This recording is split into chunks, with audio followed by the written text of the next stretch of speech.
Ka kai kotoa pe, I he potu furi pe, pia whai pawa I pe. Ke tau roto. Ho mai aia Fiona, pia umo ui ai, ke whonu ofa hoku loto, ho whekau ke whai, I huafa e tamai, mo e alo, mo e lau maari e maa anu. Amen. Mo folfola I mrake o ngai mamafa pongpongi. No wha ngel wha o fol mafit o folfola I mi. Wha fit, tau iu. E lau maari e mafi, hau o ai no kakai. Ko koe pēna I tupu ai, o mau ngahi tamai. Hau mo hai me langi, o tufa e mau whonu ai.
to yang ngau na pastolo.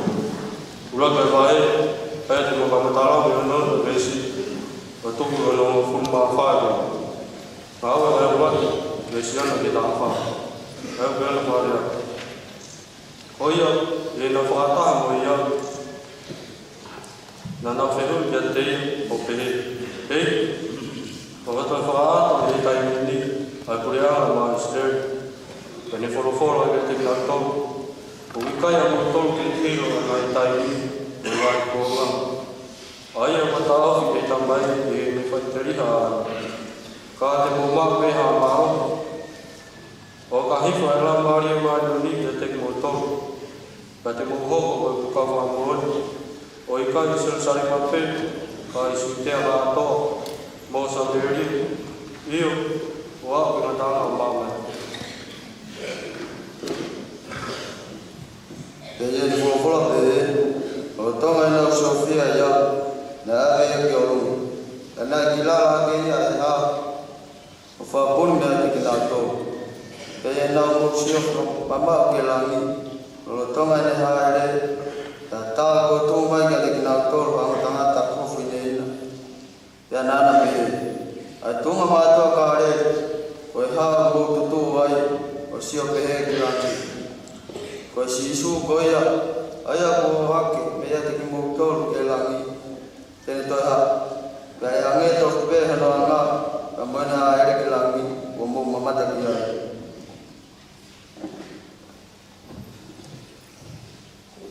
pana to ko ki se sale me mo wa ko ko le aya wo fi se sale mo fo ke al ki ai sa pa to na ho ki ko na al hake ki lo ki o ma aya na na wa no fu ki a bit o sion o se mis o andelu a Philip Thomas a Bartholomew Matthew a se mis o po ai fius o Simon a ka ta ma mai ko no mo sitas o fo o se mis o ki na do ko to ape na wa o mau na wa do ko ta ka ai ma fa fi ai ma a me o fa e si su pe mo no ma to ko ni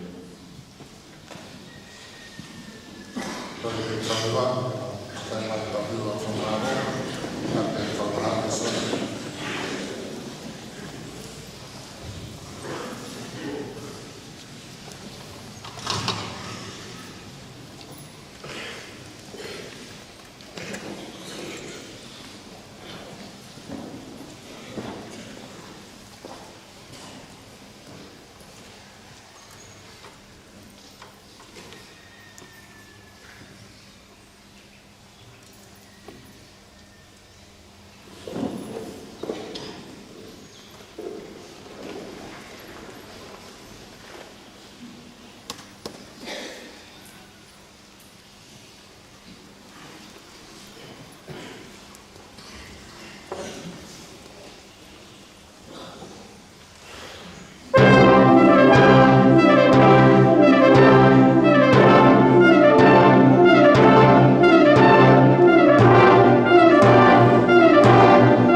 of John, chapter 17, verses 1 to 11, which reads, After Jesus said this, he looked toward heaven and prayed, Father, the hour has come. Glorify your Son, that your Son may glorify you. For you granted him authority over all people, that he might give eternal life to all those you have given him.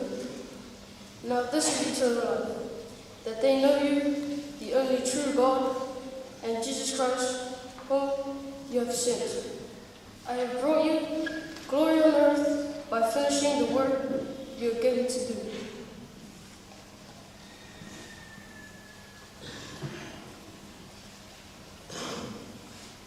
And now, Father, glorify me in your presence, with the glory I had with you before the world began. I have revealed you to those who you gave me out of the world. They were yours, you gave them to me. And they have obeyed your word. Now they know that everything you have given me comes from you. For I gave them the words you gave me. And they accepted them. They knew with certainty that I came from you, and they believed that you sent me.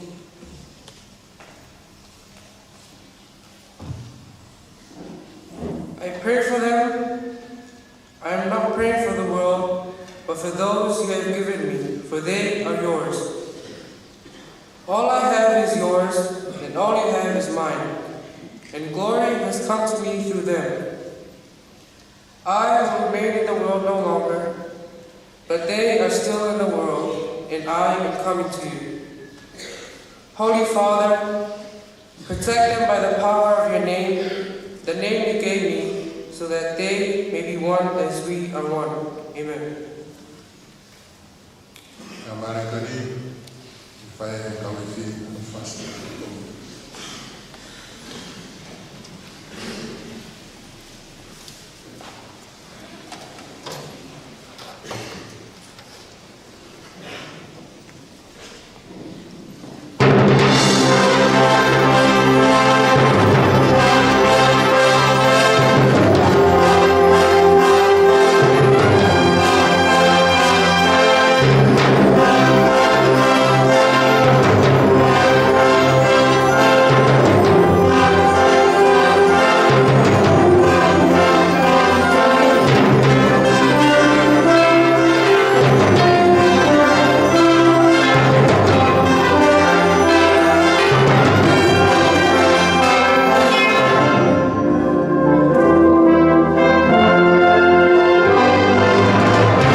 lau te kapo e kosi.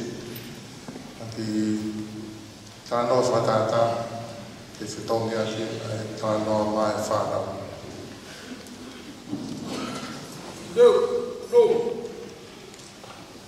Koe ki tāno whatata ni mo te mawhukau patu. Tāno hea ka sesu, o me kawa ko. Ka mo mea mai kai. Ka wako. O tasi o taimi. Ia kua ofi o taimi. E tuka tau e lima ka kai. E nau whai o whakamau. Mo kalu se whai. Sisu, ke io, e kai ke rama peo ka mea, e koruma e mui, e ne maru e kingoi. Pita, mālo pe pore take whatomia. Mālo pe. Au ke ilo, teki ke ua tua ua e maa ai hengi. Ua tua tolu mālo o whakawhisinga ai au. Oua e, oua, e nā moe mate, e kai ke mea kingoi.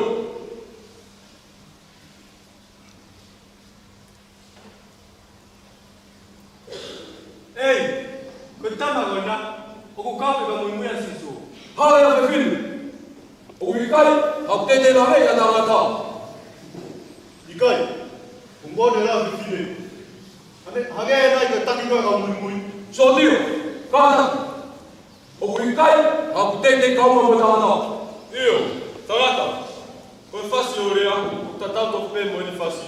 O kua whapapau ki la hi, o i kai, hau te la hei a tangata.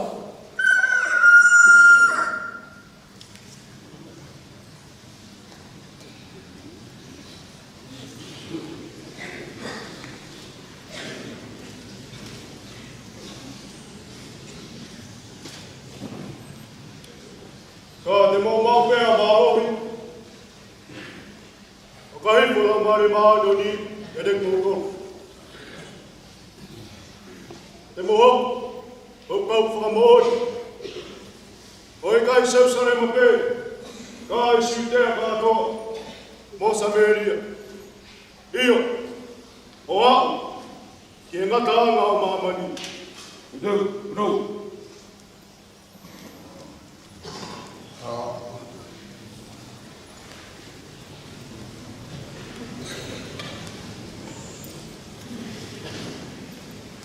Wholofola i me naua ko maranga ko kongo e.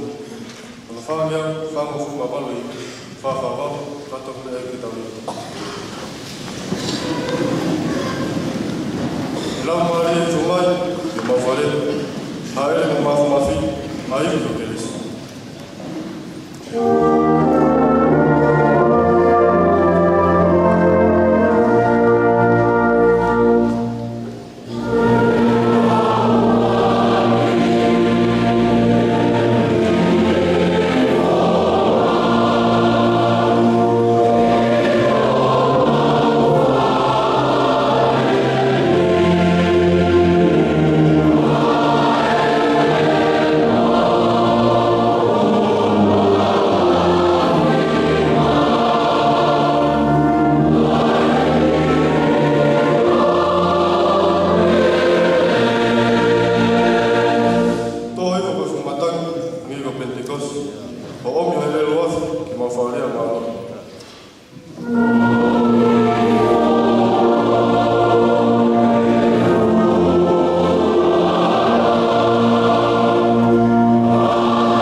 o fi tuku ai gloria ka mo whaftai ke toa mafi e tu yo he vani mo mamani ne a liu e korote tape mo e whare tapunu ko e whalot whamanat o toke tā mo i tonu ki kere o turis ko tupou e mo tolo tape mo eiki mo ke loto mo hama tāpure tape mo e whaiskau ki talahi ma e mo tolo pure ka mau ko toa e turis ko tupou e sumo mai family tape mo e matapure lahi ka matapure mo tolo ko toa te whanawa whatapa toki he o mo whaiskau ka mai ka ngau ko toa pe mo lama mai mi koro ke hiki e polo paramani ke whamawhoraki e ngaru ea mo e ope ko ato kene e whapapa mo e popo ake ofa ka me i kurisi ko tupou i ngā hi lotu whare ko toa pe ua o atu ki ai e whamarama o e pongpongi ni mo i whakatawange tau mauiri ko toa pe me he keresi me he lau maari e maaro ni e tokoni ki a te tau tolu i tau ngāhi vai.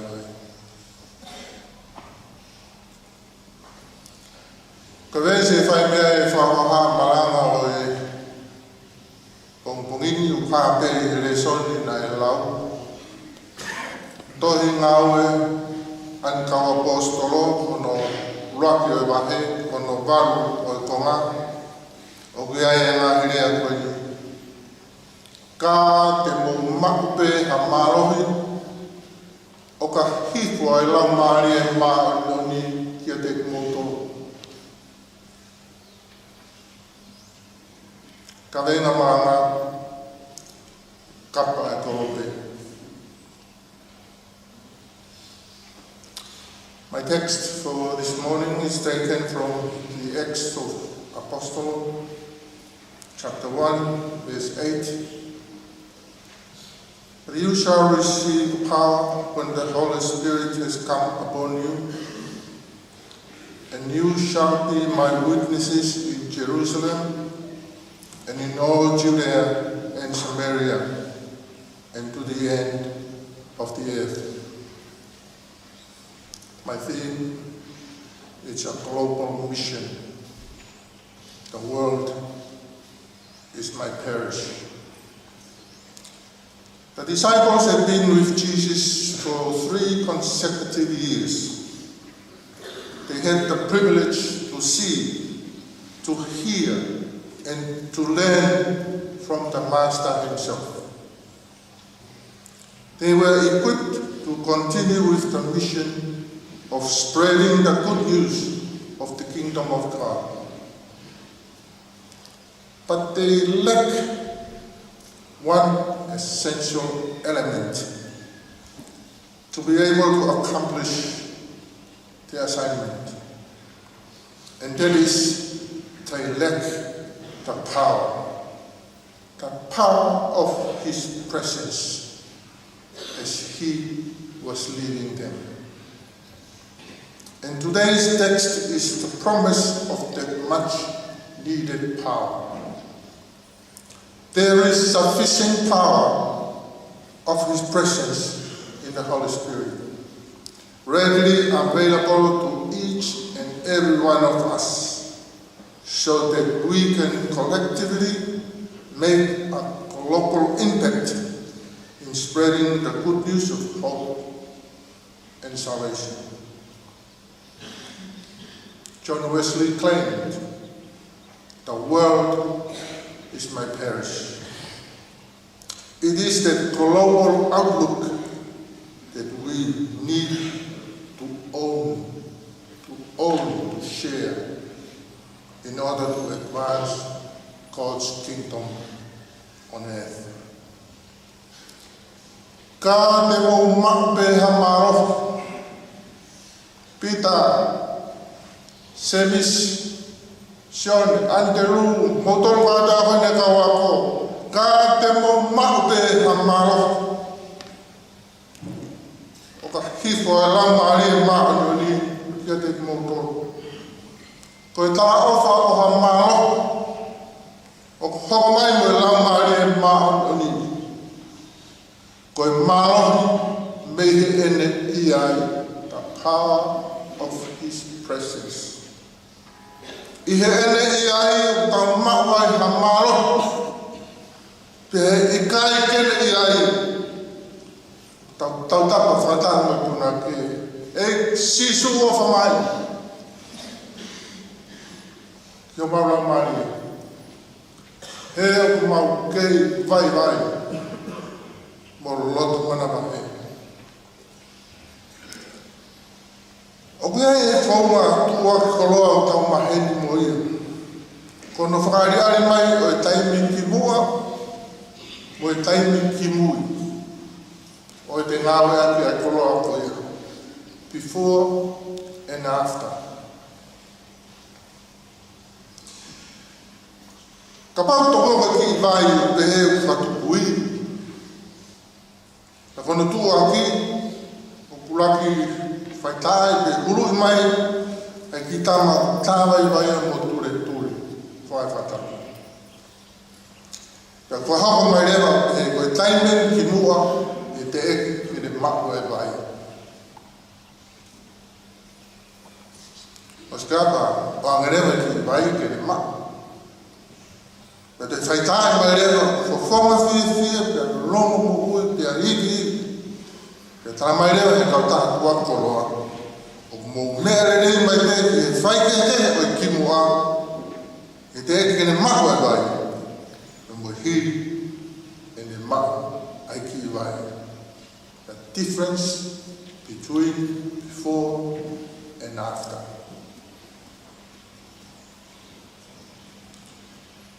Ko koloa fie tuaki e maranga o pongpongin, ko e iwi, ko e marohi, ko e lau maari e marohi.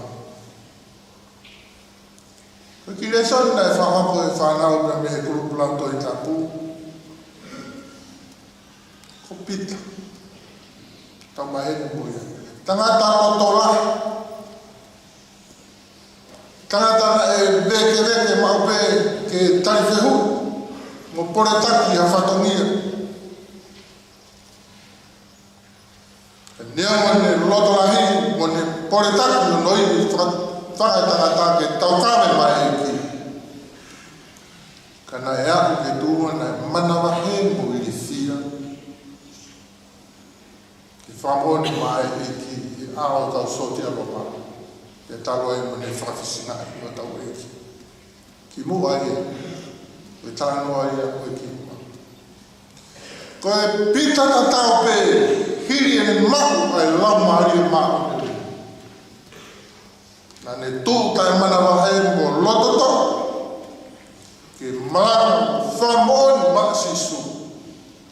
Ki he ka gai, na nau whai no ka usi whai. E hana whai ke he. Hana whai ke he o pita ki mua mo e pita ki mua. Ko iwi, ko e maro, ko e lau mari maro. Ko e whakia e tamai, ko e mea ofa fumai. Ko e whani teni mo ui, ko e maro, kai ke lama o fuifu.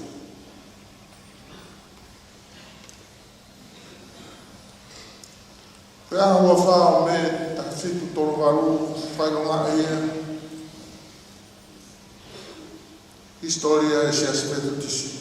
Alwa e se universite ke ki whio ianga e kau mulabia I London. Ke hene ia ina ne ongo ia I ha maa whana make I hono roto koe aho ia o whailonga. Koe aho ne whanau fo tau whamana pe aku.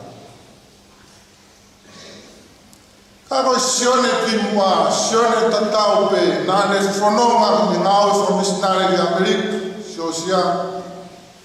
Kai ke fuona le nei pa ne fok ki Britania, o tonga ne fok ke wakana e toa whakai maha.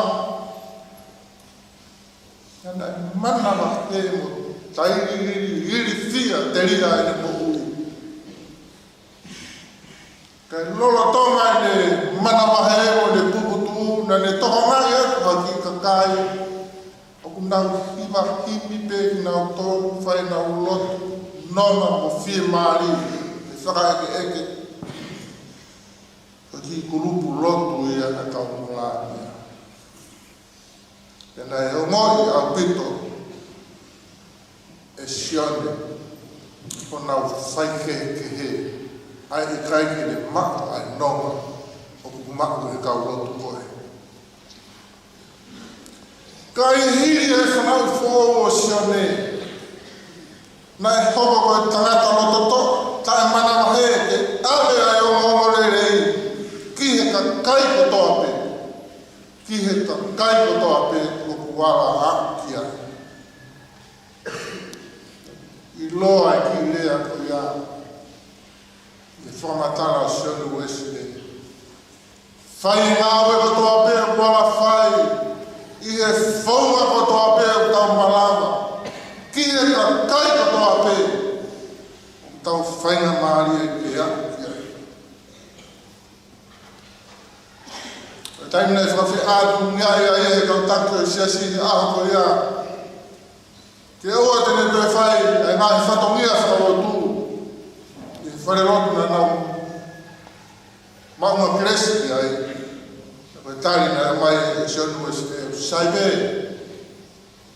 E koe potu ngā awe o mama e kātoa. The world is my parish. Ane lai ke whanonga hospe. Te whamawhora ai. Ke mo mana ia e ongo nere. Lau ia ke maire, na e whanonga holo ai, e ne mea whanonga koe. Rāwe ne malanga e whamalanga e whamano. Ke toi whoki ki Amerika, ki e wheitu. Ne ke irola ne reia ni ngā ue. Pena nau whamoni ko toa pe. Ko sione kehe.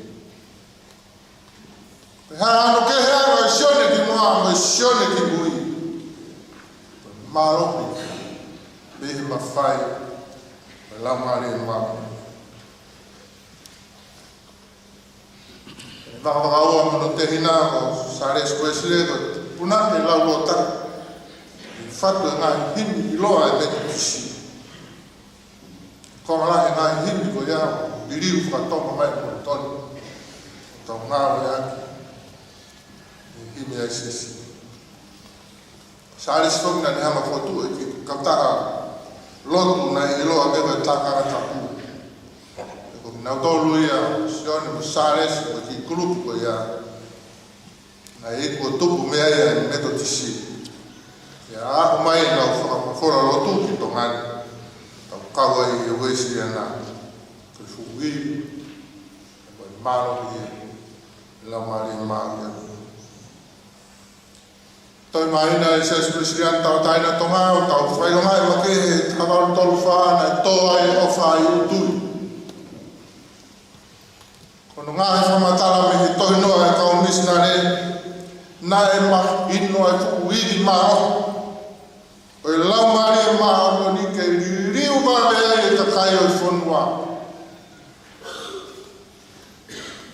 Kono monu e nei tai mua ai hau o i whonua. Whai ai ka mone tuku whanua. Whai ai mone whotuku pure a ngāka. Mo ngāhi i whākara ka keke. Ka mo civilise o uesite. Ke tokoni ki ano hake ki e ka kai o whanua. Ka kehe ai taranoa o i kibui. Mei he kimua i o tau ki whanua masima. Siasi. Ko mafi o e lau maari e maa. Kawaina maana, kapa e konote. I tape tolu ne hawe e sisu ka mene kaua ko. Tau e tolu ko ia ko Palestine e pe. I na utoi mawa e na tonu i Palestine. Kareni, Samaria, Siute. whai e pēna he ngā ua. Ai e ki, whai ai ne whai ako, whai ai ne ngai maranga, whai ai ne kapus te rolo, whai ai ne whamui māki, pia ne whotu ai ai pēna. Whamau ma te ai, tautea, kaluse whai, te kia, te rio, toi tū. Tape tāno haere sonia a ni. Ene haere hape. Foki. Sesu tau whakatoa pera mea maari e kana koe hoko mai a sisu ki mamani he kuoma kua e teknolosia e ahoni. Hei no pete a mea kehe e mamata e a mamani. Koe whainga maari e kotoa pe e au kaua mamani ki Palestine.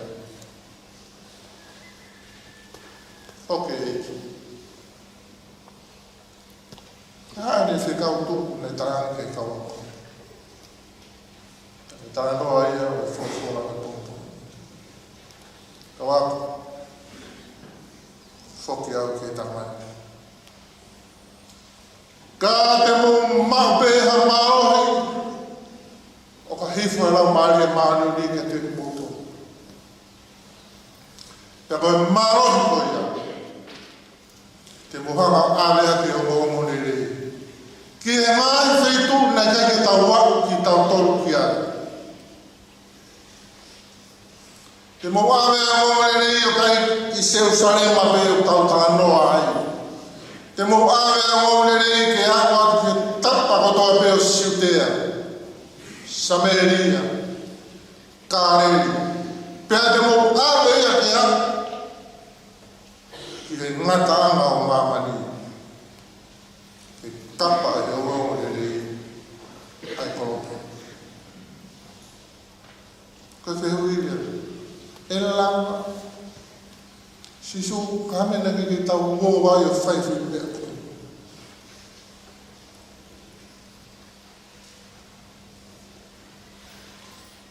Kainga koe whekau ai otua, i he whonga ai otua, i he taimi ai otua, pia moe malo me o tua. E kapa pia mamani. E omo le nei. Moe pureanga moe o tua.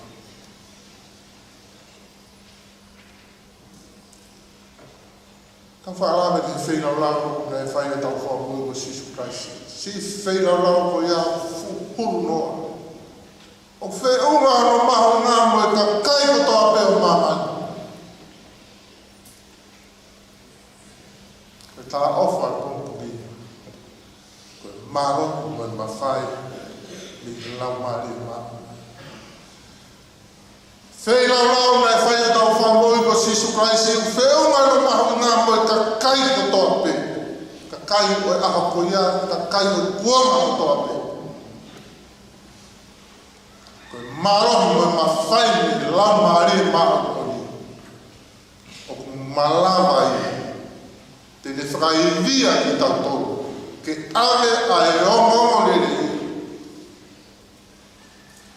Ke kapa mamani ko tōpe.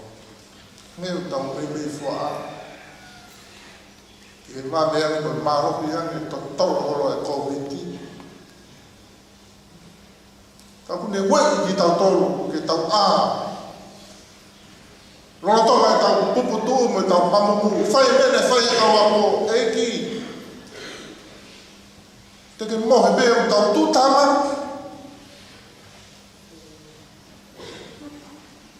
Ta mai ne āe ki. E whora mai. Ke tārora matangi. Ke puri āku e whoraiwa. The power of His presence. Kaunga ngau, ula he ngau e whai. Lahi e tau mawhai malama, tai la. Ka e lau. Ka e lau. E lama pe. Ka tau whia mak, ai maro. Ia me lau maari e maa. Ana waka. Ia e peki taimi me aluhake au mo e fo, fiu, pahi. E lahi e ngā mea kei whai loki a ko whane mohe i utu. Mo e wheitu ko toa pe o tau api. Kai foku lolo mawai ia ni mani o ke. Ka koe tāwa whai pongpongi. Koe ngā whai ngia o tau pe o tuku mai ki tau whai. Mak pe a maa. Lau maari e maa. Ia te tau. Ka toka ngai ke whai ke tau nofa. Ia tau api. Korisi. Ke tawa moe o kune ia te tau tolu, o ne awhio ia te tau tolu, o ne whakairia te tau tolu. Whai pēr me, te tonu ke tau whai. Ke tau tuha mo tāwai, ka mono pure ama. Ka te mo mak pēr maro, hifo e lampa le maro. Maro hiko ia. Kita kapa e korope, ma ai o tua, te mkono pure ama. Amen.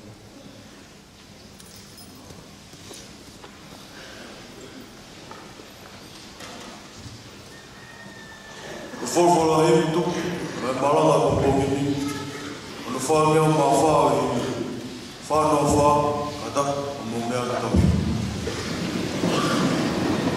E lau maari e mea mai, Tawaro ya, tari ya whengan, hao sila iau maa, tā pui watamai, ngā hawhare.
fea hui o la maari e maari a li. Kei a te tau tolu kotoa pe e he pōpūini. Ia le whai pe o tāhaki. Amen.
Ape a fea ko mafi. Pues tape